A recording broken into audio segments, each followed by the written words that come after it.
What are you doing down there? Family, kind of family trip.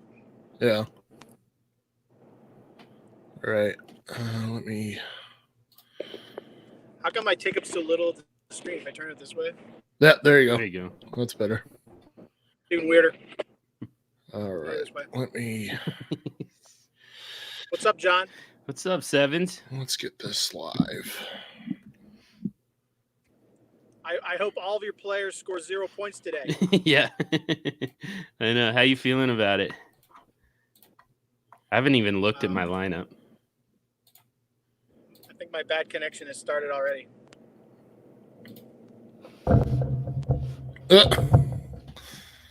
Are you not hearing us? That seems like a no. Matthew. Yeah, I hear you. It's just I think I have a bad connection and it keeps skipping. Well, we'll try and keep. And now you're sideways. So. I'm sideways. Yeah. Like, am I at least normal sideways, like up and down, so you can see me? Nope. Your face is sideways. You are on my screen. I don't know. Oh, there you went.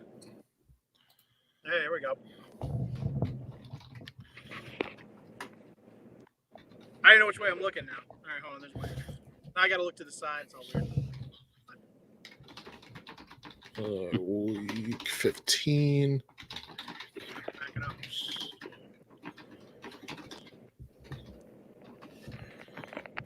YouTube. All right. Sorry, whomever is watching, we are getting everything out, so we'll be going here in a second. And as you could probably see, I'm in a car. This is not a blue screen. I don't know why anyone would do that. I could see an application for that. All right. There we go. Let's get this out.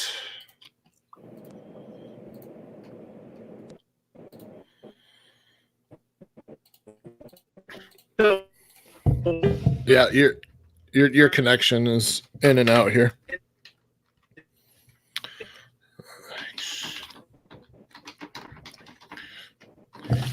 As he froze. So it'll be largely John and I, with Matt chipping in every once in a while when he can. It's like he's like a beat reporter. Sorry. Coming to you live from some car. In Virginia. Coming from Virginia on the highway. All right.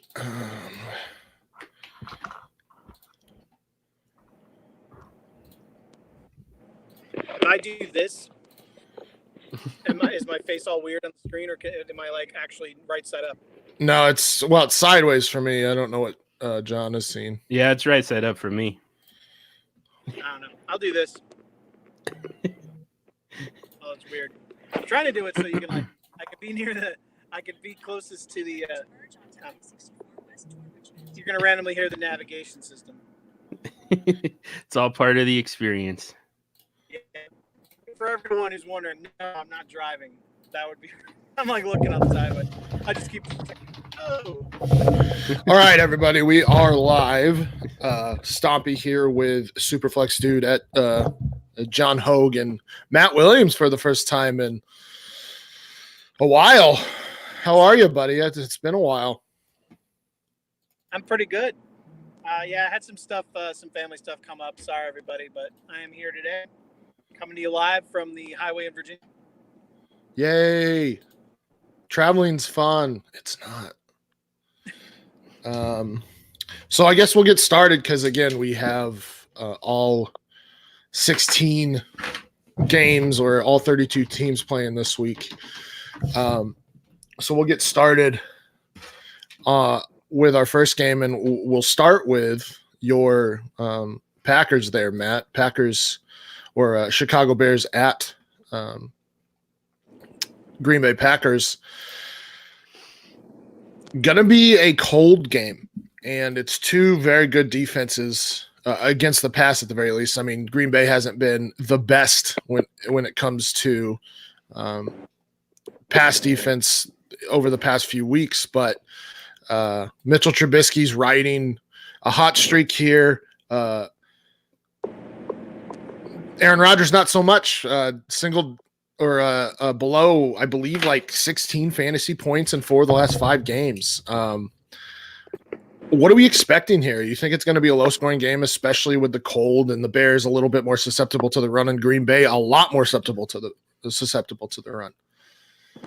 Yeah, I mean, I would expect a low-scoring game no matter what the conditions, just because the division games between Chicago and Green Bay are always low-scoring. So if I wanted Aaron Rodgers to get back on track, I wouldn't necessarily think this would ever be the game to do it. He always seems to have good games against Chicago, but maybe not from a fantasy perspective. Like, he always seems to come up big. I don't know if I'd necessarily be benching him like everyone seems to universally be doing, but he's definitely a hell of a lot lower on the tiers than he would ever be for me. So, like if you had like Kyler Murray, you're definitely starting like a guy like him over him. But I'm not going quite as low as some people. I start him over Gardner Minshew, which I don't know, maybe you guys disagree with. I still start him over the guys like that, but I'm not too excited about it. Trubisky, I'm not excited about either, but Allen Robinson, like, someone keeps asking me if you should start him. Yeah, he's still a must start, but yeah, overall, I'm not really excited about starting too many people in this game at all. I expect it to be pretty low scoring. Yeah, I mean, so I have in Scott Fishbowl, I have Trubisky and Rodgers. I'm actually leaning right now to Trubisky just because of the hot streak and the mobility, and Gardner Minshew over Rodgers. Rodgers has not been. Trubisky I can see more because I can see there's an imagined ceiling there, or I think maybe, I don't know. I can see doing that if you are just shooting for the moon, because I think I could see there being a scenario where both of those guys have a better percentage chance of a monster game. Yeah. No, and I think that's where I'm at, is ceiling right now, because it's the conference finals in Scott Fishbowl, and there are two teams with Lamar Jackson who had like a 54-point game. So it's kind of, I have to shoot for that ceiling, and Gardner Minshew with that matchup against Oakland, who I believe have allowed the second most fantasy points to quarterbacks on the season. And then Trubisky just because of that rushing ability and his hot streak, how against who at whatever defense. I think I have to go that direction, just because Rodgers isn't necessarily needed in these games because you do have Aaron Jones. So yeah, I think that's where I'm at, and I fully agree. And we've been talking over John here, but I think I think I have to recuse myself when we're talking about Aaron Rodgers, because Yes, I've got him ranked way ahead of both of those guys. Hey, John, are you starting Aaron Rodgers against me this week? I am. Aaron Rodgers. No, it's the Aaron Jones show. Am I doing this right? Here we go. I can see it. Yeah, and honestly, like, David Montgomery's not a bad play this week either. I mean, I'm no David Montgomery fan, but the Packers have struggled against the run. I think he's a must start. I think he's a must start this week. So yeah, really, the only two that I'm feel good about start, or I guess there's 3 or 4 that I feel good about starting. It's the wide receiver one, so Robinson and Adams, and then Montgomery and Aaron Jones, and then everybody after that, I'm just like, I can't trust anybody. I mean, like I said, I am going to start Trubisky. I thought about starting Drew Lock and Gardner Minshew, but it's going to be snowy and cold in Kansas City today too. So I went kind of with the Trubisky side there. The Minshew, I mean, we're going a little off track, but so we talked about Minshew. The big thing I had, I think this is in one of the Kings Classic leagues. I have to decide between Jameis Winston or Gardner Minshew. Oh, it's 100% Winston. If you're not starting Winston, you're done. Well, no, that can't thing. I'm thinking all week because I like Minshew, but I am going Winston because you're talking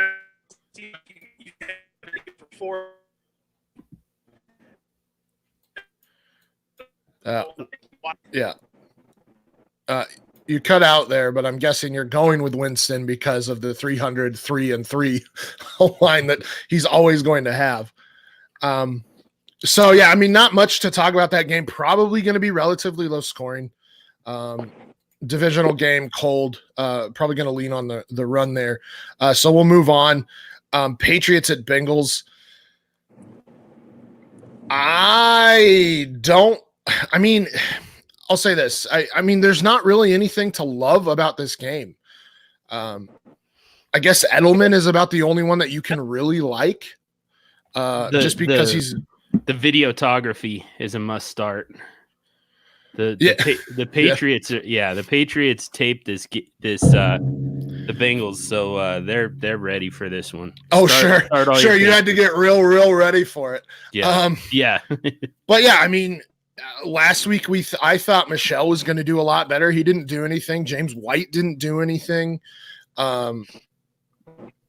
Did anybody really do anything last week for the Patriots? Like, it's not like you have to, in PPR, you have to start Edelman because he's going to continue to get targets. But other than that, I mean, the Cincinnati has been very good against the pass this season, surprisingly so. Maybe not the pass, but against wide receivers. So, and with Sanu and N'Keal Harry and Dorsett, like, I'm not trusting any of them. So Edelman's really the only one I trust, and probably James White a little bit. The Bengals are bad against tight ends, but are you going to trust Lacoste or Ben Watson this week? Probably not. There's better options out there. You have Ian Thomas out there this week. Tyler Higbee's in another good matchup this week. So I'm not really trusting anybody besides Edelman. Do you guys agree with the Patriots? I think you can trust James White. Yeah, I'd move James White into that area too. I mean, they're so bad against the run and the pass, and he dips in both bowls where I feel like his ceiling may not be there. If he finds the end zone, that'd be great. But I think he's one of the safer guys you can start this week. I like him. Yeah, I mean, at this point, I think that we're seeing Brady, at the proverbial cliff. He may even be over it at this point. We saw it with Peyton Manning in his final season. He was not the same player. I think we're there with Tom Brady right at the moment. And I think that he kind of recognizes it. And what you're seeing is him, just really relying on those guys, number one, who have been there for him for, several years now. And number two are running fairly safe routes. So that's where Edelman is so safe. That's where James White has kind of become their RB1 just in general. It's not even a pass catching role anymore. He's their guy at this point. On the other side, not a lot to love either. I mean, Joe Mixon has, I believe, been the RB5 over the past 5 weeks, something like that. He's been a lot better in the second half, but the Patriots have been good all around on defense. Yes, they did get beat up a little bit by the Ravens, but there's no other team really like the Ravens. And I wouldn't be afraid of Andy Dalton, or at least the Patriots shouldn't be afraid of Andy Dalton in that pass game. I do like Boyd a tiny bit this week, just because that's kind of been, if there has been a weakness on that defense, it's been against slot receivers. Slot receivers have had decent days. So Tyler Boyd isn't a horrendous start. I wouldn't expect a high ceiling, but he's probably got a decent floor, especially with Andy Dalton. I would not be surprised to see him be in the top 24, but he's at least a flex option this week. Tate is on IR again. We do have John Ross, but yeah, I'm not really going to trust him, especially against the secondary. Do you guys agree? Is there anybody else? I mean, would you start Mixon this week? That's tough because, obviously this isn't meant to be lazy, but New England does take away your best option, and they really only have one, because McCourty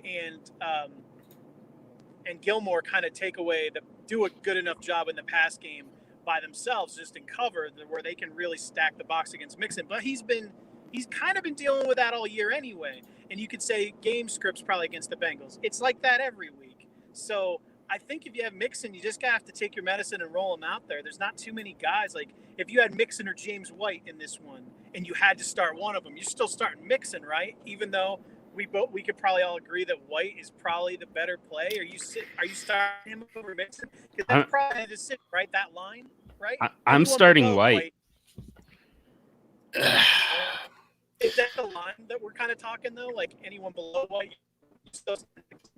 Yeah, probably. I mean, Mixon with volume is the thing here. Is like he's going to get double-digit carries. Hopefully, he gets 5 or more reception or targets. Like his volume's going to be there. With White, I don't know if that's necessarily the case week in, week out. I think it's floor White, ceiling Mixon if you're really looking that way. But obviously Mixon is the much riskier pick here. Yeah, all that exactly. I for that reason, I do have James White over Joe Mixon. I think the likelihood of Joe Mixon getting to that ceiling isn't great. At some point, the Bengals have to say, I mean, we're headed for the number 1 pick here. Like we're not playing for anything right at the moment. And in fact, it doesn't do them any good to go out and win any games. Why keep running Joe Mixon? Why give Joe Mixon the full workload? Why not keep him, relatively healthy, relatively low mileage, until next year when you've got Joe Burrows at the helm? Like it makes absolutely no sense. And at some point, it feels like this is, they're going to come to that realization. Zach Taylor is going to just say, all right, let's lay off of Joe Mixon and save him for 2020 a little bit. Well, and I wouldn't be surprised to see them move on from Joe Mixon after this. Well, next season's season 4? I would not be surprised to see them not re-sign Joe Mixon because they just start over. Yeah, I mean, it's basically starting over. I doubt they do anything with Joe Burrows in season 1. They need to get offensive line help. They need defensive help. I would think they move on from Joe Mixon after next year. Who you start, Joe Mixon or like Raheem Mostert today? Mostert for me. Yeah, his matchup's a lot better. Yeah. Well, I know they said it's his job. I was just wondering the credence there. I mean, who are you starting, Mixon or Boston Scott? Oh, definitely Mixon for me. I actually have Boston Scott. Jesus Christ! What? Joe Mixon. I think he is becoming Chris Carson for you. I heard you say that, and I was just like, let's pump the brakes. I love Boston Scott. I loved him coming out, but let's pump the brakes on Boston Scott for 1 week. After what he did last week, he literally saved the Philadelphia Eagles season. Granted. Week. And I do not give him a workload, at least for this week. I think he gets some touches, but not like Sanders is still the lead back there. Well, they're also down, pretty much all their wide receivers. They've got Josh Perkins, Greg Ward, and JJ Arcega-Whiteside, I guess. They have almost nothing at wide receiver. Why wouldn't you deploy Miles Sanders from the slot and let Boston Scott keep running the ball? He was extremely effective to the tune of almost 6 yards per carry. He seems like the question he'll be asking after the game, these exact questions when they don't do it. Why wouldn't you do it? It seems like these are the questions that we're going to ask when they don't do it. That's absolutely possible. It just, to me, it just makes all the sense in the world to Well, and that's another thing is like trying to make sense of what Peterson's trying to do with that backfield is one of those things where it's like, he's going to be a running back by committee approach. Yes, Boston Scott will get touches, but so will probably Jay Ajayi. So will Miles Sanders. Howard was an RB1 after the Green Bay game. Who? Jordan Howard after that Green Bay game earlier. Oh yeah, and now he's. I don't know. That's one of those. I'm not going to try and understand what Doug Peterson is doing. So, but we'll move on here. I believe the next game is the Seahawks at Panthers. This is a decent game all around. I think. I mean, the Seahawks nor the Panthers have been great on defense. It's a fantastic matchup for Chris Carson, which is why I would not be surprised. I mean, we've all seen the statistics for Russell Wilson the past, 5 games where he's been QB 15 or something like that. Definitely fallen off. And this is a game again where you would expect them to lean on the run, especially with the Panthers' run defense as bad as it is. So I really like, obviously, I really like Chris Carson this week. Not so much Russell Wilson. I do think like guys like Gardner Minshew have a better, or Ryan Tannehill have better matchups and have a higher ceiling and relatively high floor. So I would be thinking about sitting Russ this week if you have a backup that has a better matchup. Sometimes you have to take risks in the playoffs. I do like Tyler Lockett this week. After the past 3 weeks, I know a lot of people are kind of fading him, but the Panthers have given up a ton of, or not a ton, but they've given up a lot of points to slot wide receivers. And I think that this is hopefully they recognize that they need to get Tyler Lockett involved more. They were more successful when Tyler Lockett was involved than when he hasn't been the last 3 weeks. So don't as much like DK for Carolina. Do you guys agree, disagree? DK for Will Fuller. Thank you. He's playing. I'd much rather start Fuller than DK today. Yeah. I get to do that. Well, and I believe DK gets James Bradbury today, so it's not a great matchup. I would expect them to kind of bracket coverage DK, take that away, and I would think that Lockett gets a decent amount of targets this week. And like I said, they have given up a bunch of slot points. For that same reason, I think Hollister is actually a good option for anyone who's looking for a tight end today because he still gets a lot of targets. For pretty much the same reason you gave for Lockett. What are you thinking there, Johnny boy? Well, so I've got Chris Carson as my running back 1 overall for the week. I don't know that they're going to need to throw all that much. So, I mean, I don't particularly trust anyone in the passing game. I mean, I've got Russell Wilson ranked in the top 5, but yeah, first of all, it feels like he needs to move down a little bit. And you make some good points that, especially in the playoffs, you take some chances with, Jimmy Garoppolo, Baker Mayfield, Jameis Winston. Those are guys that probably belong ahead of Russell Wilson. He's also historically bad this time of year. But I just don't know that you're going to need to throw the ball to win this game. I mean, I think Chris Carson alone just kind of gets this done. The Panthers are so bad right now. They're allowing was it like 150 yards to running backs and more than a touchdown per game, like to the running back position right now. So over the last like month and a half, essentially, that's been the trend. I don't know. I think that this easily could be a whole lot of Chris Carson and not enough meat on the bone for anybody else.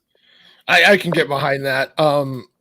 I think it's more about efficiency than anything. We've seen Russell Wilson be extremely efficient with Tyler Lockett, but like I said, like you said, it could be under 30 passing attempts for Russ, and that's just not something you need in the playoffs here. Back to the Boston Scott question from Justin. Yes. Justin from the father all day. Justin from the Father Son Fantasy Football Podcast. Boston Scott or Latavius Murray today? Do I have to answer this one? Because this is. Oh, I know it's Boston Scott for you. I would roll with Boston Scott, and you heard how I talked about him earlier. So yes, it's Boston Scott for me. I would too. Latavius Murray, like, he's not Mark Ingram. He's had like good games when Kamara was out. He had a good game last week, but I don't expect that to continue. He only gets like 6 or 7 touches a game, and you just can't trust that. Floors, right?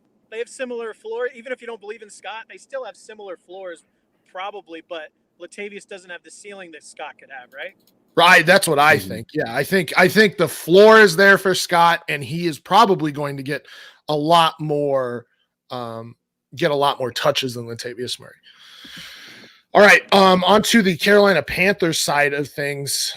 Can't sit DJ Moore, can't sit Christian McCaffrey. I think Kyle Allen's an okay start. So the question, Ian Thomas is a fantastic start. I'm actually debating Ian Thomas versus Jack Doyle today. I think Jack Doyle's probably got the floor. Ian Thomas has got the ceiling, but the question always is Curtis Samuel. Is he going to score a touchdown? Are the Seahawks going to take away DJ Moore and Samuel gets more targets? I unfortunately have to trust Samuel in a few leagues. I don't love it, but I'm hoping for that touchdown upside. So a lot of things to like on the Carolina side of things. Yeah, pretty much. I mean, I can make up a reason. It'd be hard to sit any of them, really. You'd have to have pretty good options to sit anyone on the offense, to be honest.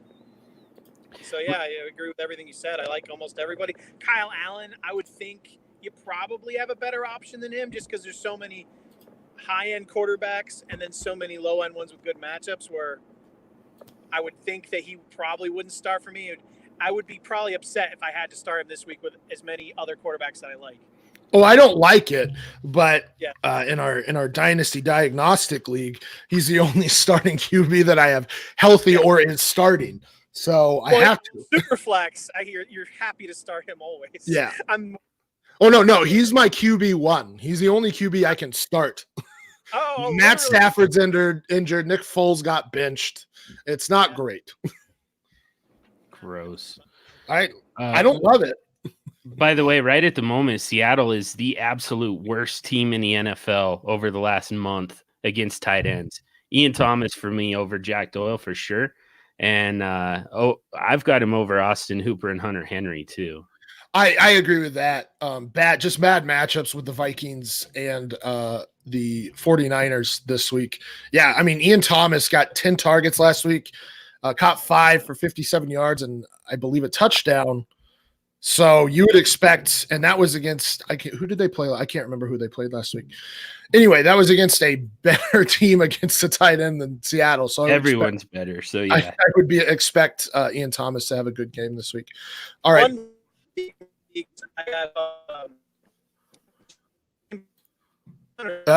You're cutting out there, Matt.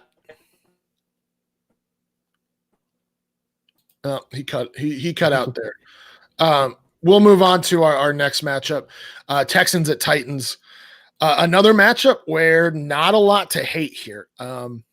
Obviously starting Deshaun Watson, obviously starting DeAndre Hopkins. Will Fuller seems to be that he's going to play. Do you really want to trust him this week, though? Because after he started off hot this season, very much fallen off, and we lost Matt. Very, very much fallen off here. Obviously, injuries is a thing here. Falling off. I don't really like Carlos Hyde this week, but I do like Duke Johnson for what it's worth. Titans, I believe, are second worst in the league when it comes to allowing receptions to running backs. I do like Duke Johnson this week. Kiki Kuti, Darren Fells. The other pass catching options, I'm not in love with because I don't know if they're trustworthy. Yeah, it's really hard to bench Will Fuller anytime he's healthy because he gets so much volume anytime that he's healthy. So, I mean, I still have him as a low-end wide receiver too. Part of it too is wide receivers have pretty bad matchups kind of universally this week. You're some guys that you typically would trust quite a bit. You've got Devontae Adams against Chicago, and you've got Amari Cooper against Jalen Ramsey, and you've got Julio Jones against San Francisco. So there's some kind of bad matchups that elevate some guys who wouldn't necessarily be as high in a normal week's rankings, but Will Fuller is kind of one of those guys that jumps up for me just because of the volume that he gets when he is healthy. Fair enough. Matt, we're talking about Houston versus Tennessee. The obvious ones, Watson and Nuck, we don't really need to talk about. I said I like Duke Johnson. Tennessee's not great against running backs, but they're really not good against pass catching running backs. So that's why I like Duke Johnson over Hyde this week. What do you think about Fuller, though? I have Fuller a couple places. The hamstring thing, like if it was any other wide receiver, I'd probably just go safe and not start him. But Fuller has such a crazy ceiling at all times, and him and Watson always something special going when they're on the field together. So, if I have Fuller, I'm starting him. I'm forcing him in wherever I can. It's in the playoffs. You can't afford to sit 50 points on your bench like he's capable of doing. So, I mean, I'm fitting him in there whenever I can.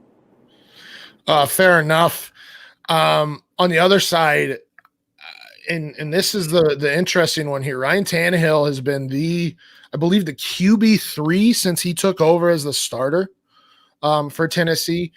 Very hot. I mean, he did have his worst game last week, but he still scored like 18 fantasy points. So worst game. Gets a fantastic matchup this week against Houston.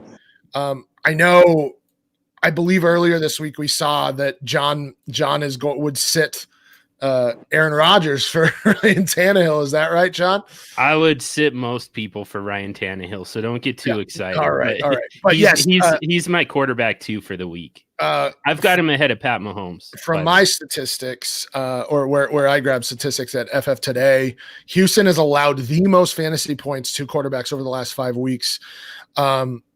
They allowed 29 points to Tom Brady, 29 to Drew Lock, 35 to Lamar, 26 to Derek Carr, to Derek Carr, 32 to Jacoby Brissett. So you get the idea. They're allowing a lot of fantasy points. So Ryan Tannehill is a fantastic start this week. Derrick Henry is a fantastic start this week. The Texans have been terrible against the run as well. They have allowed the second most fantasy points to running backs over the last 5 weeks. Not so great on the wide receiver side, though. Over the last 5 weeks, they have allowed the fewest fantasy points to wide receivers. So that's something to think about. I think they're more susceptible to tight ends. I do like Jonnu this week. So it's kind of a toss-up. A.J. Brown or Corey Davis. I think it's A.J. Brown, right? He's been the one that's – Damn it. Well, it's not even a question at this point. That's the problem. Like, I feel like you're bringing this up just to rub my nose in it, because at this point, I mean, A.J. Brown is so far ahead of Corey Davis in their hierarchy. It's just it's not even a question anymore. It's more like Corey Davis or Adam Humphries, like that. Tajay Sharp, Corey Davis or I don't know, like kneel the ball. Even though Houston has done better against wide receivers recently, like you said earlier in the season, they were literally the best team to cherry pick against, especially in DFS, when there was a legitimate big play wide receiver one, which of the two, obviously that's A.J. Brown right now. So he's not a must start, because someone asked me a question about who to start wide receivers and at a flex, and I still had him benched, but after last week, it's tough. It's tough to sit him going into this week. But I do agree with Sam, though. They've been tougher. So he's definitely not a must start, but he's a most likely. You can fit him into your flex. But I mean, I wish, as the show goes on, maybe we'll find an example that is good, like where we could say we'd sit a guy for. What's interesting here is that the Texans have not been good against slot receivers either. Julian Edelman had 21 points. Jarius Rice or Wright has even had a relatively big game against them. I mean, they maybe Adam Humphries might be an interesting flex if you're going to take a swing here, but I'm not advocating for that, but it could be a swing where you take it. If you have like a deep starting lineup, maybe a second flex, you could think about Adam Humphries. We do have Humphries playing. I know he was on the injury report.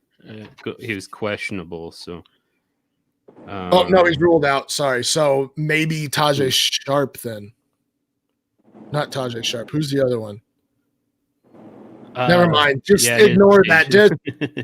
I think it is Tajay Sharp. Jonnu, Derrick Henry, and AJ Brown. There you go. Question in the chat from Nate Dogs. Dogs with a Z. Jack Doyle or Adam or Austin Hooper. He said Hopper, but Austin Hooper. I'm taking Jack Doyle 100% here because of the matchups. I mean, I've got Hooper ranked a couple spots ahead. I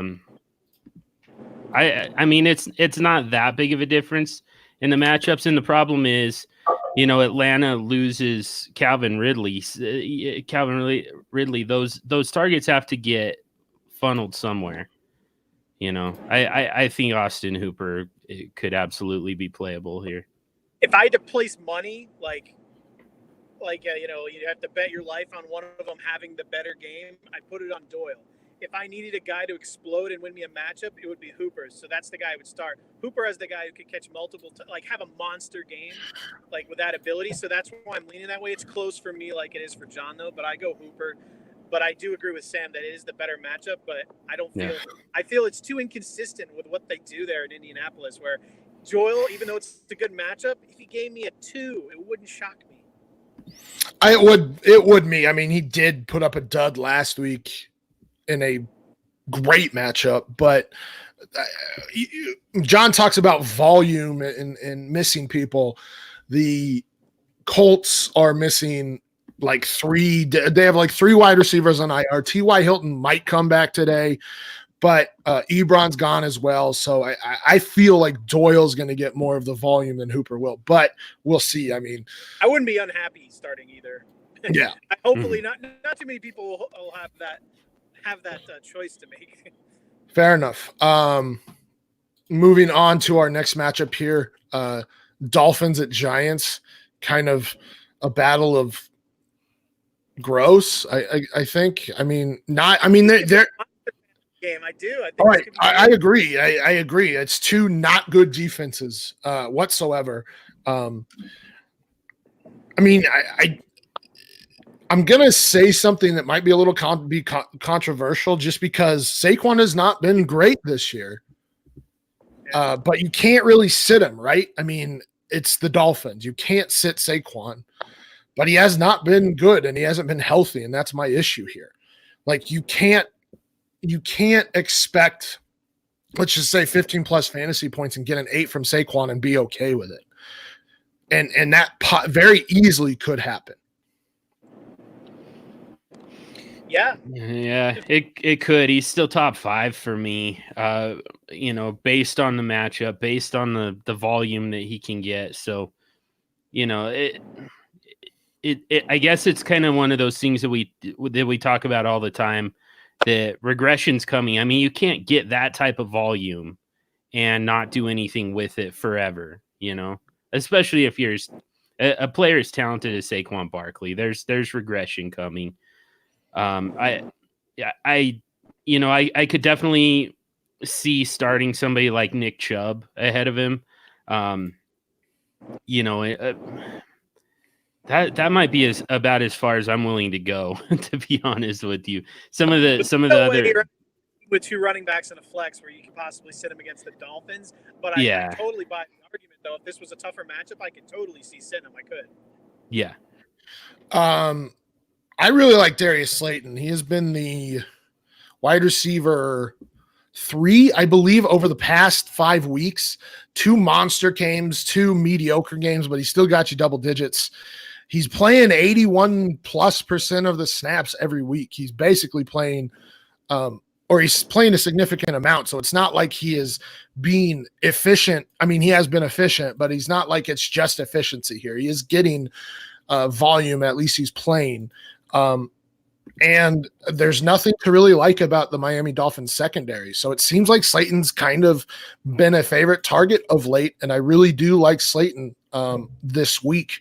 Other than that, for pass catchers, don't like Caden Smith. Miami's actually been really good against tight ends of late. But we can go into a question that's been asked right here. What do you think about Golden Tate and Sterling Shepard this week? I like Shepard. I always like Shepard. I mean, I don't know, maybe to my own detriment. Slayton has obviously become like the guy. I still believe in Shepard. Tate, I think it's too low. He's too, I don't want to say low. Yeah, too low ceiling for me to probably trust. I mean, there's more than likely you're going to have someone that's a better option because he's almost touchdown dependent at this point in the offense. Is Evan Ingram definitely back, by the way? I know he was practicing, but I don't know if he's playing. Because that would obviously be a nail in the coffin for someone like Tate. It says both Daniel Jones and Evan Ingram are out. Oh, okay. Yeah, in that case, yeah, I think I like Shepard and Slayton, not so much Tate. So that brings us to this question we have from Ebo235, Adam Thielen or Golden Tate this week. Who was the first option? Adam Thielen. It's actually pretty close. I'm going with Adam Thielen. It's not a great matchup for Thielen. The Chargers are giving up the third fewest fantasy points to wide receivers. Kevin King in the slot, kind of, and then now you've got Adam Thielen coming back from the injury. So it's not a great matchup, but Golden Tate, I just don't feel like I think Matt kind of alluded to this, but there's just kind of not enough footballs to go around. You feel like, Slayton is going to be their primary target. Sterling Shepard's going to get some of that. And then again, Saquon Barkley's still going to get volume there. Caden Smith even is going to be involved. There's not enough there for Golden Tate for me to feel like there's, any kind of floor really. I think I agree with that. The Chargers haven't given up a lot of points of fantasy points, but Golden Tate just has not been heavily involved since the return of Sterling Shepard, since Slayton has emerged. Even Caden Smith is a lot more involved, it feels, than Golden Tate. So, yeah, I definitely agree there. He just said Darius Slayton's available. That's a top 6 wide receiver for me this week. Pick up Slayton Ebo right now because I would be starting him over both of those guys. Yep. Yeah, Thielen, I'd be sitting for a lot of people. Like we talked about AJ Brown earlier. He's like a slam dunk over Thielen. Oh, yeah.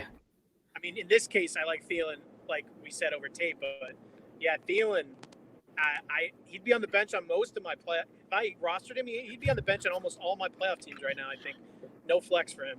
Hey, we're gonna take a breaking news baseball break here for Matt. No. Texas Rangers are trading for Corey Kluber. Oh, really? Damn. Just to keep him away from the Angels, mostly, huh? Well, the Angels said they were out because they learned what the asking price was. I'd like to see what they gave up, but good for the Rangers. They missed out on Rendon. Yeah. All right, back to football. I don't even know what we were talking about. Dolphins side of things here. Patrick Laird, been a surprising floor guy. Like that kind. He's terrible running the ball, but he's so heavily involved in the passing offense. He's hard to sit. Is he a guy that I mean? He's a decent start. He's probably a top 24 option at this point, right? Him or Boston Scott? Patrick Laird for me. Nah, Boston Scott, but Patrick Laird over. I've got Patrick Laird over James Conner, for instance. Not what? I mean, that's not bad. I don't necessarily agree but it is the Buffalo Bills. So yeah, I mean, it's not.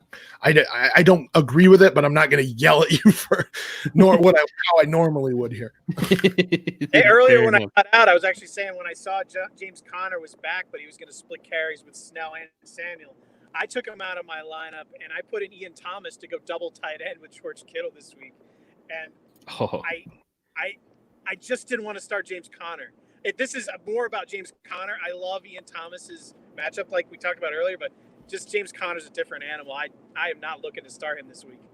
I love that on both sides, honestly. That's I really like Ian Thomas this week, but I also just love the move of, put aside positions, put aside yearly rankings, everything like that, and just say, who's the most likely to actually get me what I need this week? And it's Ian Thomas by quite a bit. Well, now I'm thinking that I need to put in Cole Beasley or Chris Conley for James Conner. Ugh. I think you do. Well, with Shark, Conley, I like Conley there. Yeah, for ceiling, it's Conley for me. Gonna let us down. Well, luckily, I had Lamar Jackson in that league, so I got a good start. But let's go back to Miami here. Devontae Parker's playing, so I think he's a must start. I mean, the New York Giants secondary is atrocious, and they just got rid of Janoris Jenkins. So it's even more atrocious. Celebrating Devontae Parker. It's a celebration game. Ugh, got his cat. Yeah, he got his four-year, $40 million contract. So yeah, I mean, Devontae he's Parker gonna need all of it. It took him 5 years to get there. So actually, Devontae Miami, because he could have done so much better in free agency. Oh, I'm sure he could have, but I think it was more of I finally got the chance under this coaching staff, and I'm going to prove that I can be whatever. But yeah, I mean, he's a must start this week. Other than, I mean, Fitzpatrick is interesting. He's one of those. He's the most one of the more volatile quarterbacks, but his ceiling is so high.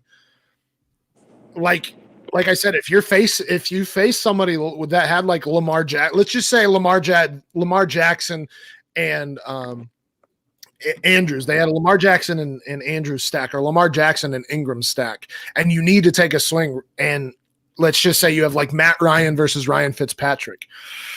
Maybe starting Ryan Fitzpatrick there. Yeah, I think I am anyways. Actually, I think the floor is probably higher for Fitzpatrick too. I'd start Kyle Allen. I know we talked about earlier. I mean, that's what I'm talking about. It's one of those ceiling versus floor. I think Kyle Allen's got a decent floor right now, but Ryan Fitzpatrick's ceiling is so much higher that like sometimes you just got to take a swing, and Fitzpatrick is in a great matchup to take a swing here. I've got two of them for you. You absolutely need. You look at your lineup, you feel like you need to go off everywhere. Like you said, you're behind the 8 ball. You got buried on Thursday night. Would you ever start Fitzpatrick over Aaron Rodgers today? Yes, I would anyways. Yeah. John. Hold on. Did you say you would, John? I've got him ranked ahead of Rodgers anyways. Floor and ceiling. I mean, I think Aaron Rodgers probably still has a higher ceiling. It's just how likely is he to get there? I'm not so sure, unfortunately. So I mean, a more compelling one for me, like here's a guy I actually have ranked ahead of Ryan Fitzpatrick, but in this scenario, I would actually question this one as far as, you know, if you're down by a ton, who do you go with, Ryan Fitzpatrick or Dak Prescott? Who does Dak have this week? The Rams. So the Cowboys are at home. That helps, but still, it feels like a fairly low ceiling for Dak. Yeah, that's tough. I think I agree with that. It's a low ceiling. Like Dak always has a high floor just because rushing. But I mean, he's just been like, he's got one game below 20 fantasy points this year. Mm-hmm. But yeah, I think Ryan Fitzpatrick has a ceiling against New York. There you go. So yeah, I mean, that's one of those things. Like you said, if you're already behind an 8 ball where you're already behind 70 points because of the Thursday night game, it's got to be like, well, hopefully Ryan Fitzpatrick throws for 4 touchdowns and we get a 40-point day from him. Especially if he can 30 points on Parker. Right. Down, Albert Wilson. So yeah, I mean, I think it's Devontae Parker. Ryan Fitzpatrick's not a bad start, and Patrick Laird. I don't like Gesicki this week.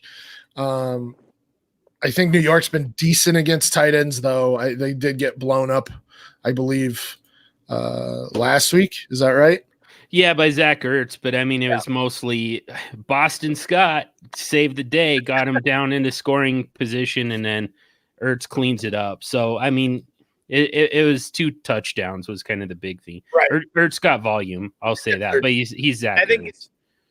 I think Gesicki's touchdown dependent. I would rather trust it if I had to. I'd rather trust a guy like Hollister this week than Gesicki because of the matchup. Personally.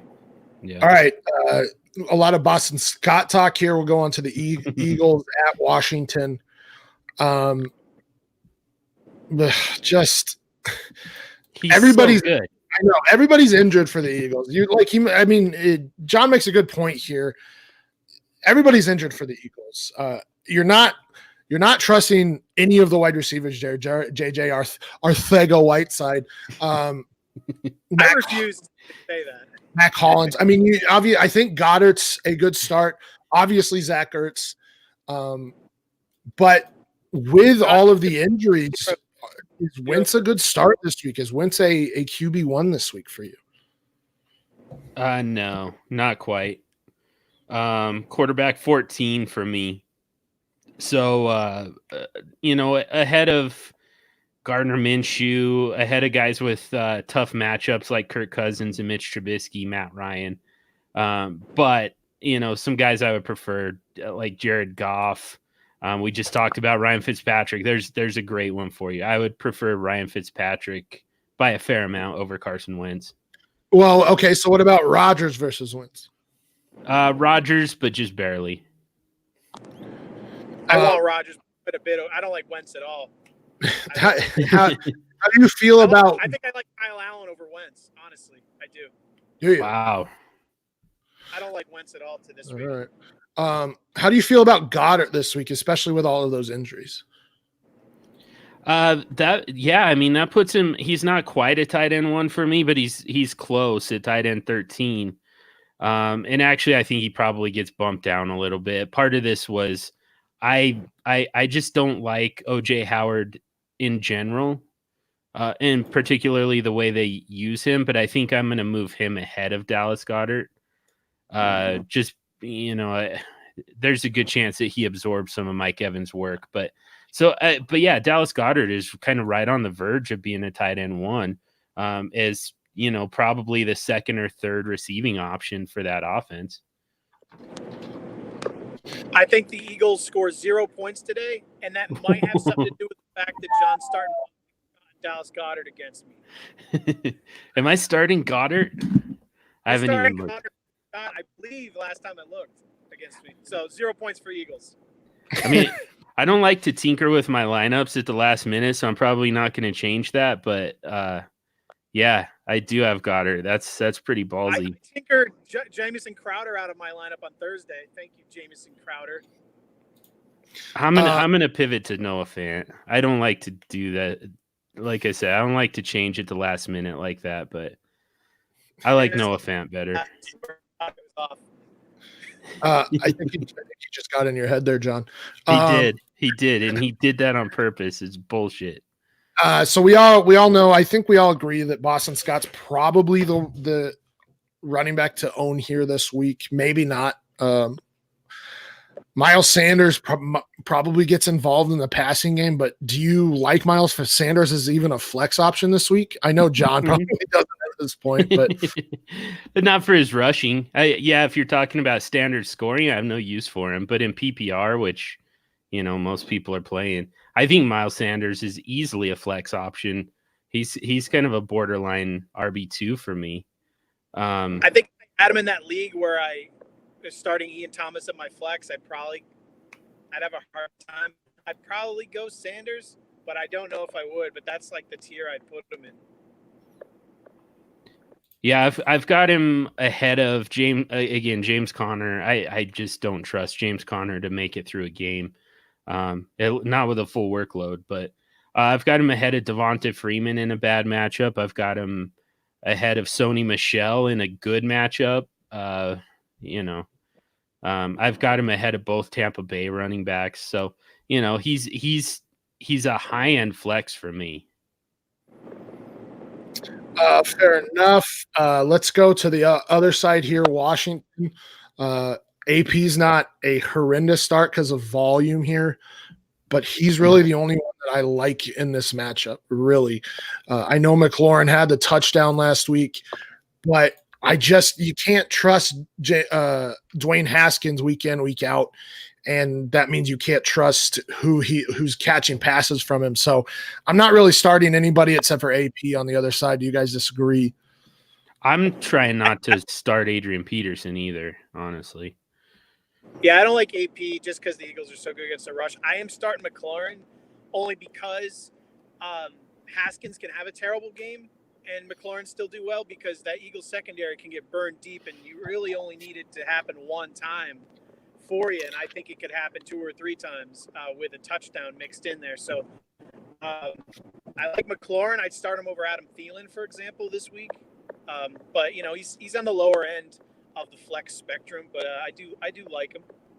Yeah, I agree. But I mean, I don't trust Haskins as far as I can throw him, but Yeah. but I think he could still again have a horrendous game and McLaurin still make out okay. We do have a question in the chat, but he tweeted at us. He gave us his bench, and Matthias, can you? I don't know who you have starting, so that's the issue here. But would you start any of these guys on his bench? David Johnson, Alexander Madison's out. Raheem Mostert, Tyler Boyd, Juju Smith-Schuster, Golden Tate. Yeah, again, it depends on who's starting, but I think Raheem Mostert probably deserves a starting spot, most likely, unless you're just absolutely loaded. Okay, so he says it's for its flex spot. So I agree. I think it's Raheem Mostert. Kyle Shanahan has already stated that he deserves to be the lead back there. Probably still going to be a quote unquote committee approach with Coleman and Matt Breida, but Mostert has been much more involved, double-digit carries. He's been involved in the passing game. So I think Mostert is the guy to go with here. If not, I think Boyd, like I said, has a relatively high floor here because the Patriots do give up fantasy points to slot wide receivers. So it's Mostert 1, Boyd 2, and then the rest I'm not trusting. I think you nailed. I mean, 1, 2, Mostert, Boyd for the same reasons. All right, moving on to our Broncos at the Chiefs. It is a snowy field there. So, I mean, let's take that into account, but I don't believe that precipitation does much in terms of fantasy scoring. If not, if anything, it helps the offense. So, Broncos at Chiefs, we'll start with the Broncos here. Noah Fant and Cortland Sutton, I think, are starts. Phillip Lindsay is a great start, I think, this week. He's been absolutely efficient. The Chiefs have been terrible against running backs. What about Drew Lock? Drew Lock was fantastic against Houston, but Kansas City is better against the pass this year, and he's a rookie in a snow game, and he is going home, so he might be a little bit amped up, especially in that first quarter. What do you guys think about Drew Lock this week? Well, and he's definitely conditioned to play in this weather. I mean, he's been doing it his entire life. So I don't know. I've got him as kind of a low end quarterback too.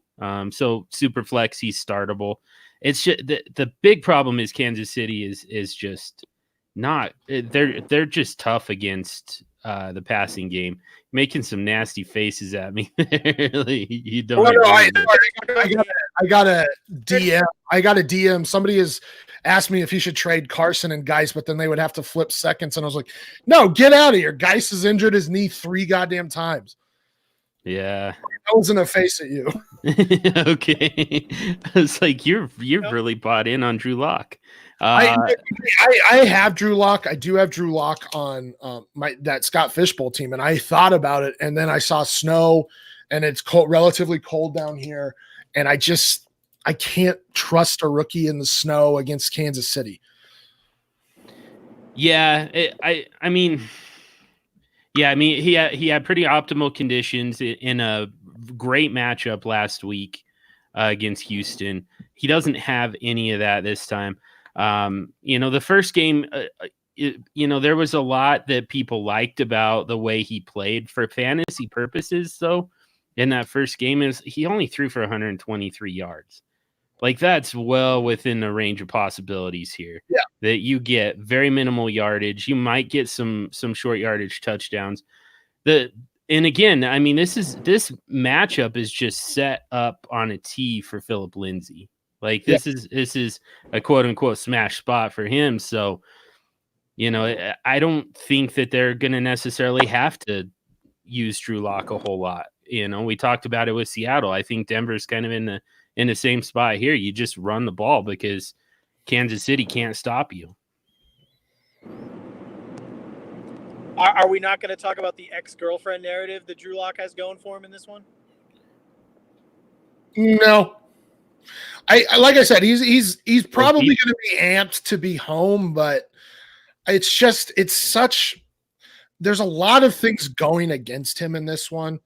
They're going to try and keep the ball out of Pat Mahomes' hands. I think this is a run game and minimize the Drew Lock effect here. Do I keep cutting out? No. think I do. Well, kind of. But why? I said no one mentioned the fact that the old ex-girlfriend narrative Drew Lock has going in this one. Well, I just said it. You're just not listening to me. No, I'm cutting out on my side, so I just didn't hear it. That's all. I'm wondering if I was wondering if that's like a literal thing, like his ex-girlfriend is he might, yeah, like from high school. Didn't he go to school in Kansas City? I believe so. So yeah, like high school or something. So Bo Peep is dating one of the he's dating one of the Chiefs defensive backs or something. That'd be great. On the other side, pretty obvious here who you're starting. Kelsey and Tyreek Hill, but let's talk about Mahomes. Not a great matchup, though the Broncos of late have given up fantasy points to quarterbacks. But still, I mean, injured hand, though he is playing, could end up being a blowout, which I would not be surprised if they sat him in like the fourth quarter. There are better matchups here. Tannehill over Mahomes, like John said. Fitzpatrick maybe over Mahomes. There's some ceiling plays here that seem better than Mahomes right now. You get a free 2020 season pass to FFMercs, a whole season-long consultation. If you start Ryan Fitzpatrick over Patrick Mahomes today in your playoff lineup, and you show us you actually show us some proof. There you go. Win or lose, huh? I love it. Yeah, win or lose. Nice. I'm actually gonna tweet that out right now because Got to be playoffs. You got to prove it. You got to prove it. You don't want consolation games here. Yeah. Yeah. For the ceiling, I like that. I mean, obviously, I couldn't rank it that way. When you combine floor and ceiling, it's still Pat Mahomes. He's a top 3 play for me. The matchup with Chris Harris, it's not what it used to be. Even just a few weeks ago, it's he's kind of been beaten lately by DeAndre Hopkins. He's had his hands full with some of the top wide receivers, and in fact, Tyreek Hill was the first one to really burn him this year.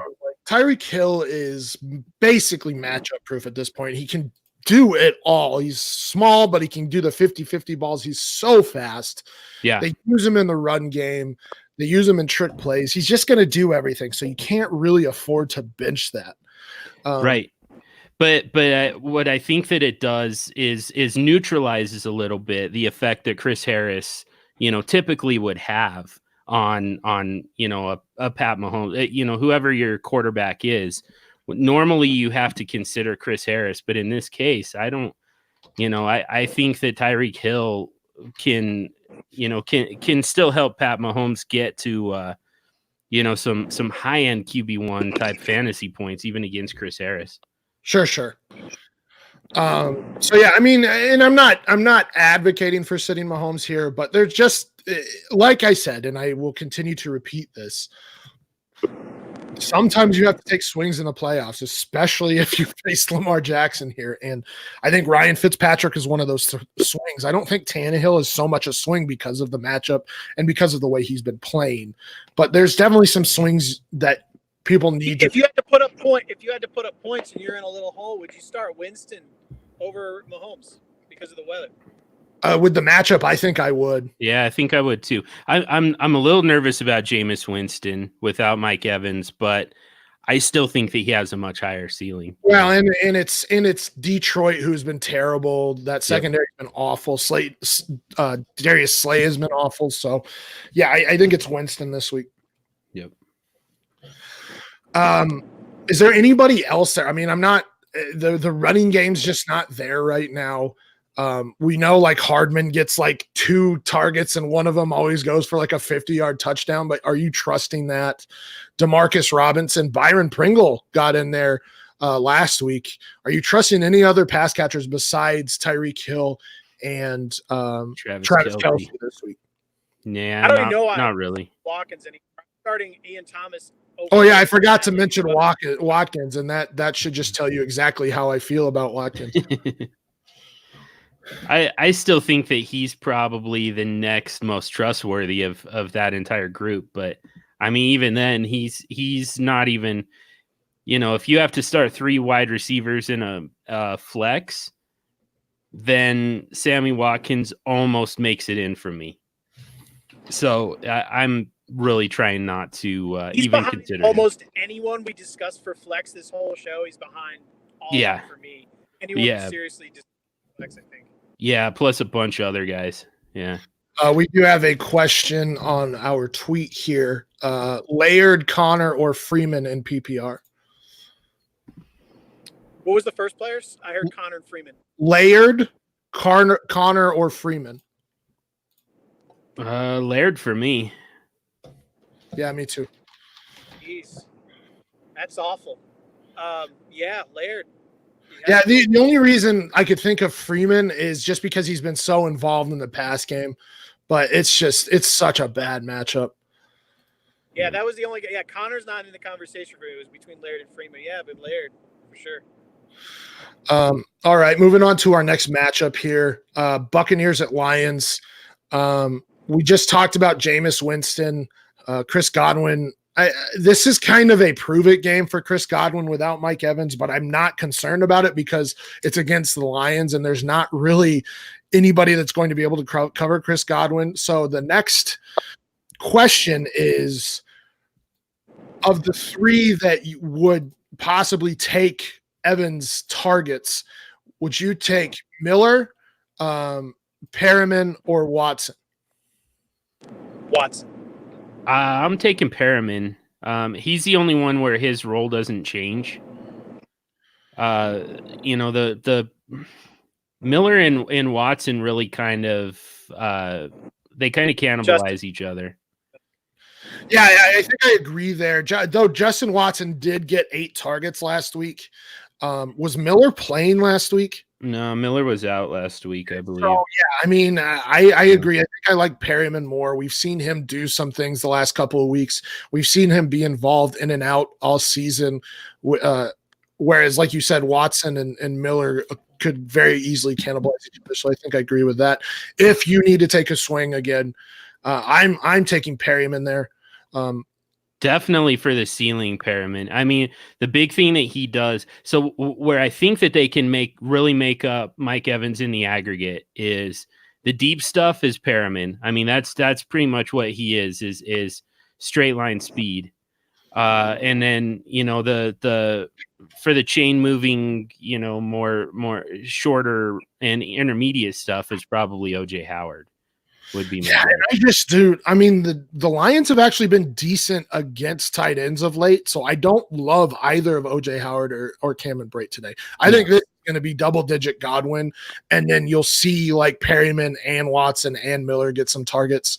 I'm actually tossing RJ3 out there because of their proven ability to actually get him involved in the passing game. This could totally be a blow yourself up move, but if this is a thing where I could see him having a big game where if you need to get creative, I think RG3 could have himself a game here. That's so tough for me because it's just like, well, then you have Peyton Barber who just out of nowhere gets 2 touchdowns and you're like, well, okay. Yeah, I can't bring myself. The thing is, he's pretty much a ground-only leech like Jordan Howard, though. Yeah. Yeah. Would you rather have Perriman or Watkins? Perriman by quite a bit actually. Rashad Perriman's actually in the wide receiver 2 conversation for me. I've got him ahead of Stephon Diggs going against Casey Hayward. All right, on the other side here, it's Dr. Jekyll and Mr. Hyde type defense for Tampa Bay. Very good against the run, extremely poor against the pass. Marvin Jones is out, so that means that Galladay more than likely is going to get a ton of targets. And while they're not going to be good targets because David Bluff is not a good quarterback, as we saw last week, even against the bad secondary in Minnesota, I still think the volume is there for Galladay that we saw it last week. He got the garbage time touchdown, and he's probably going to continue to do stuff like that where he gets 50, 60, 70 yards and a touchdown, and you're very happy with that. Mm-hmm. Amendola is a good option now. Not much. I mean, you do have, I think it's Marvin Hall right on the outside too, but I would expect more from Amendola than anything. And then J.D. McKissick for me. J.D. McKissick's been more involved in the pass game, and I would think that he gets more involved because of Marvin Jones being out, and it's probably going to be a high-scoring game, at least on the Tampa Bay side. Yeah, those guys are everybody other than Galladay for me is kind of a desperation play, but I agree that you could do a lot worse than Danny Amendola for sure. McKissick makes sense. It just it's not great by any means, but when you get desperate, especially after last week with all of the injuries, these are just guys that, like, if you need a second flex, consider these guys, especially because, like I said, Tampa Bay is probably going to put up points against a poor Detroit defense, and that means that they will have to play catch up. Yeah. We lost Matt again, so we'll move on. We gotta kind of fly through these next few games. We only have 20 minutes. Browns at Cardinals. I think this is an Mayfield OBJ. I think this is an everybody game. Mayfield, OBJ, Landry, Chubb, Hunt. I think this will be a high scoring game because the Cardinals defense we know is atrocious. The Browns is not that great, especially with Myles Garrett out. So I think this will be a high scoring game too. I like basically everybody on the Browns side, and I forgot to mention Njoku. Yeah. Even Njoku gets in on this as a tight end 1. He tight end 11 for me. I would take him over Noah Fant and OJ Howard. So yeah, like you said, I mean, pretty much love Jarvis Landry, top 5 option for me. And then, we've been talking a lot about kind of the theme of this episode has been, what do you do if you face Lamar Jackson, Mark Ingram, Mark Andrews, or a combination of those guys, and now you're chasing points? To me, this is like the ultimate stack in order to get back into a fantasy matchup is Baker Mayfield and Odell Beckham Jr. Baker, if you could get Baker, OBJ, and Njoku stacked, I really like that as something that, like, you could come back from a big deficit with. Yeah. What do you think about the Browns against the Cardinals? I think basically start everybody, Matt. Yeah. I know. I just talked to you. I was going to mention Boston Scott again. I'm cutting out. I don't even know if you can hear me. How do you? I can hear you. Do you like all of Cleveland's players against Arizona this week? Oh yeah, start. I think I heard you say start everybody. Literally start everybody. I heard John talk a little bit about Landry. Love that. I know everyone's hoping Odell Beckham. This is the Odell Beckham week, but that's kind of every week. It's very tough to not be on board with that this week, though. So absolutely, I can't imagine a scenario starting him or sitting him. So yeah, I love Baker this week. Love everybody on that offense. Did you guys already talk about Arizona? Not yet. I mean, you're not sitting Kyler, I don't think. Don't love the running backs. Do like Kirk and Fitz, though. Yeah, I like Kirk a little more than Fitz at this point. Yeah. I think I'm starting Kirk and Kyler, and that's kind of the end of the road for me today. If you had to start Drake, I mean, are you okay with that? I don't think David Johnson is really a possibility at this point. Who would you rather start, Drake or Connor? That may be where his line is. I think that's right. Take a shot on. Yeah, I think Drake is out of flex consideration completely. He's only an RB2, if you don't have another person to throw there, right? But in flex, you probably have a better option than him on most teams, I would assume. I actually have him ranked ahead of Connor. I mean, it's just kind of what else do they have, I guess. I start Watkins over Drake. We've reached that level of the land for me. Wow. All right. I mean, it would depend on what you need, obviously, but you know. I have a couple questions here. So, one on Twitter, Emmanuel Sanders or Julian Edelman PPR? Edelman. Yeah, I think so too. I think the volume is there. He is. Yeah, Edelman's your friend. Well, and he's the pass catcher one there with Sanders. It's week in, week out. Debo's there, George Kittle. So I think it's Edelman as well. And then we do have a reply to the Fitzpatrick over Mahomes. What if they did Minshew over Mahomes?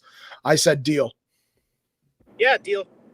And then we have one in the chat as well, and kickers. So we don't know too much, but Robbie Gould or Young Ho Koo. So same matchup. Yeah, we'll go with Gould.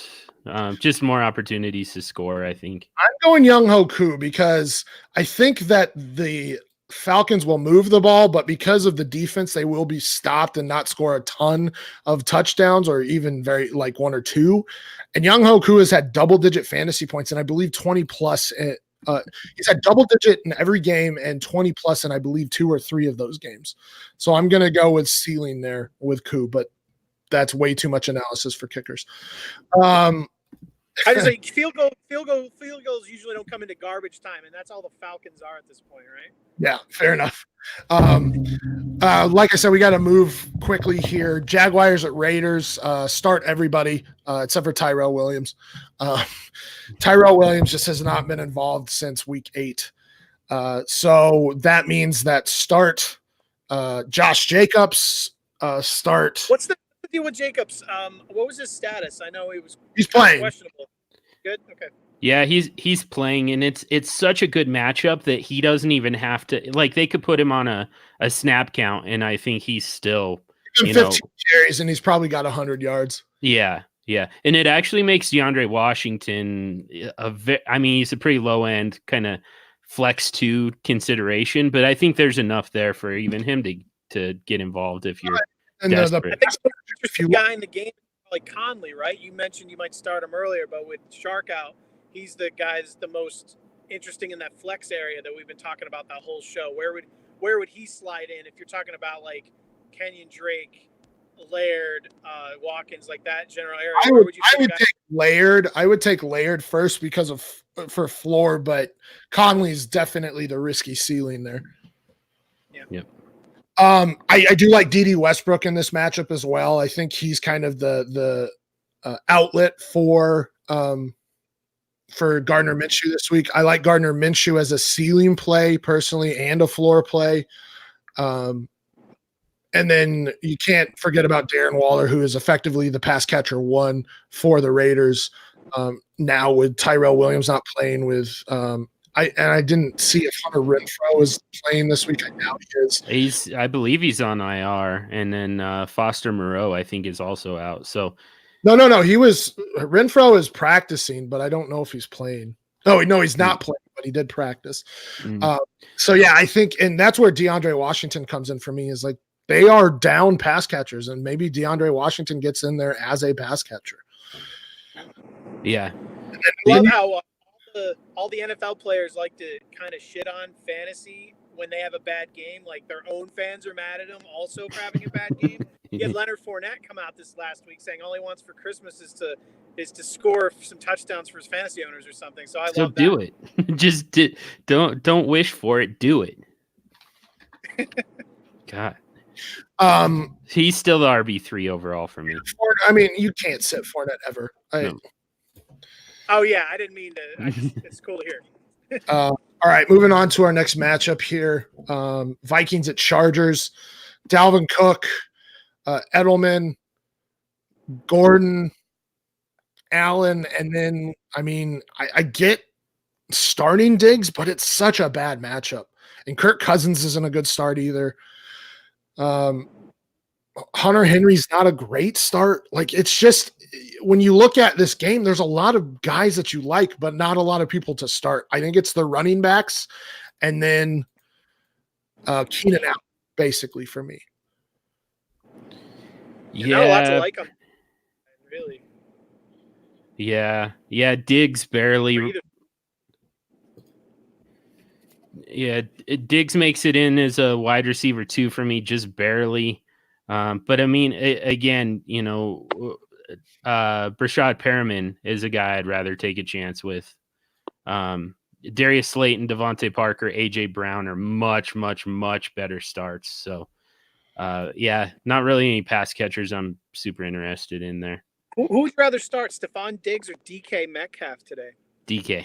I got the Slayton or Diggs, and I definitely said Slayton.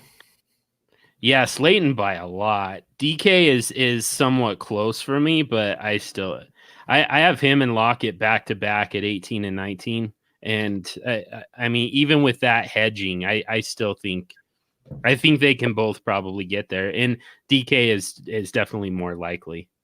Question in the chat here: Slayton over Amari Cooper, Emmanuel Sanders. Yes, I think so, because it's Dallas and LA, right? So Amari Cooper gets Jalen. What does that really mean? No way you can sit Amari Cooper. I mean, I have him ranked slightly ahead, but there's no universe where I'd really be sitting Amari Cooper this week. Yeah, I think volume dictates Amari Cooper, but yeah, I don't. Cooper's been actually pretty good at home. So I would like to see the rest of the lineup before telling someone to sit Amari Cooper. So I would say Slayton over Emmanuel Sanders, definitely, but not over Amari Cooper. I've got Slayton over both of those guys. I mean, again, to me, Darius Slayton is he's a top 6 wide receiver this week. There aren't very many guys that I'm benching him for. I don't know. I think the question is from Czar Kingdom. I don't know if it's, would you start Slayton over Amari Cooper or Emmanuel Sanders, or would you start Slayton over Amari Cooper and Emmanuel? I think it's or. So I would personally do Slayton over Emmanuel Sanders, definitely. Yes. Yeah, if you can go with 2 of them. Yeah, Slayton he's got Adams, Cooper, Sanders, and Slayton. So I would do Adams, Cooper, and Slayton this week. So you only have to bench one? Yeah. You only have to bench one. Yeah, Sanders to the bench. All right. 5 minutes before kickoff. Speaking of Rams at Cowboys, Todd Gurley, I think, is a decent start this week, despite the defense they're playing.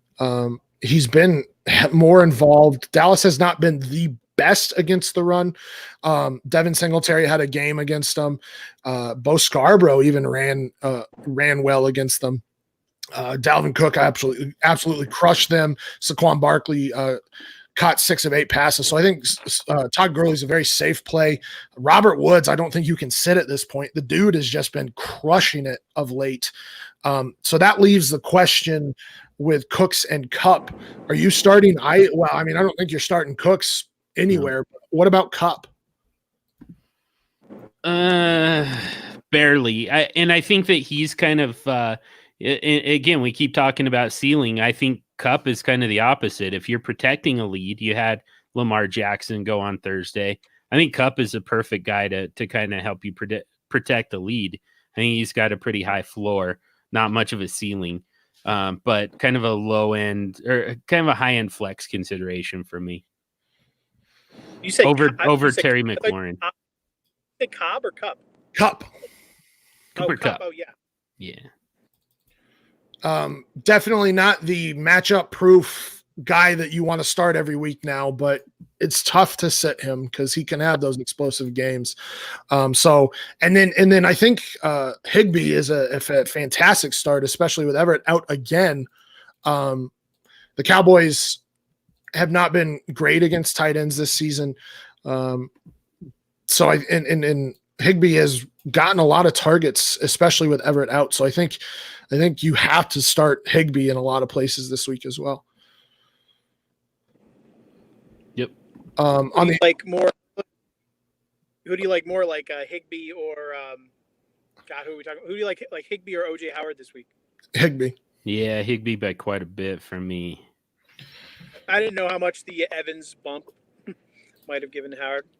I still can't trust. I mean, you can't trust Jameis to throw to either one of them. I mean, he throws to Brait as much as he throws to Howard. As much as it's I funny, like, though, I get that. It's like it's a low risk move to make with a high ceiling, whereas everyone's banking on Odell Beckham Jr., which could totally be a nail in. If he zeros, you're done. If Howard zeros, you're okay. Or I think like maybe Higbee versus him, I could see going Howard only because the possibility of a monster game exists, and if he doesn't deliver, it doesn't kill you. That's all right. I think I depending on what I need. If I need a big game, I think I might roll OJ there. And then on the other side here, we already talked about Amari Cooper. I think your Gallup is an okay start as well. Obviously, you're starting Zeke. We did talk about Dak here. Dak is a high floor play, but not necessarily a high ceiling play. So if you need that ceiling, go with somebody like Tannehill, go with somebody like Ryan Fitzpatrick in my mind. Let's just say you needed solid output. Who would you rather have him this week or Josh Allen? If you don't need ceiling, you just needed a respectable number put up.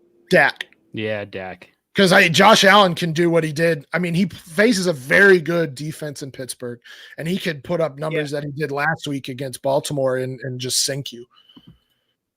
So I think that's an interesting one. People might be staring in the face. And then final game this week, Falcons at 49ers. Really just a bad matchup overall. You can't really sit Julio, but it's not a good matchup, but the volume is probably there. Hooper, you're probably starting again, but a terrible matchup. I am starting Devonta Freeman in a couple places, but only because of his ability in the passing game. Other than that, I mean, not starting Matt Ryan. And really those are the only three. And I would expect those to be Hooper's probably a low end tight end 1. Julio is probably a hot mid-tier wide receiver 2 at this point. And you probably expect Devonta Freeman to be a back end RB2, right? Yeah, that's basically it for me. Well, I actually have Devonta Freeman more like a mid-level RB3. You should have picked up Boston Scott and started him. Better start. Oh, you're a ridiculous person. On the other side, Kittle, Jimmy G's not a bad start this week. He's actually a good start this week. I shouldn't say he's been pretty hot lately, and I hate it so much. Right, we already talked about Raheem Mostert out against John today. Damn it! I didn't notice that. Raheem Mostert, and then what do you think about Emmanuel Sanders and Deebo Samuel this week? Deebo's the guy. Deebo is he's a top 10 option for me. Wide receiver 9. I've got him ahead of guys like DJ Moore, Kenny Golladay, Devontae Adams. He's an excellent start. He's emerged as their number 1, and it's kind of not close. Emmanuel Sanders, I think, is still startable as a wide receiver 2, but Deebo is just. You would start him over like Amari Cooper? Yes. All right. That's a lot of love. Yeah. All right, that is it for us. Games are kicking off. We are glad to have Matt Williams back. Follow me at FF Stompy. Follow John at Superflex Dude. Follow Matt at MATTWI77IAMS on Twitter. Follow us at FFMercs as well. Be checking us out. We will be adding stuff throughout the off. Patrick Mahomes. What? And now Matt's just cutting in and out. Shut up, Matt. All we heard is Pat Mahomes, and you're talking to 2 Bronco fans. Get the hell out of here. I said start Ryan Fitzpatrick over Patrick Mahomes. Or Gardner Minshew. Okay. But yeah, keep checking us out throughout the season. We'll definitely be back for the championship week next week. But keep checking us out. We'll be adding stuff all off season. We really appreciate all of those who have tuned in all season with us.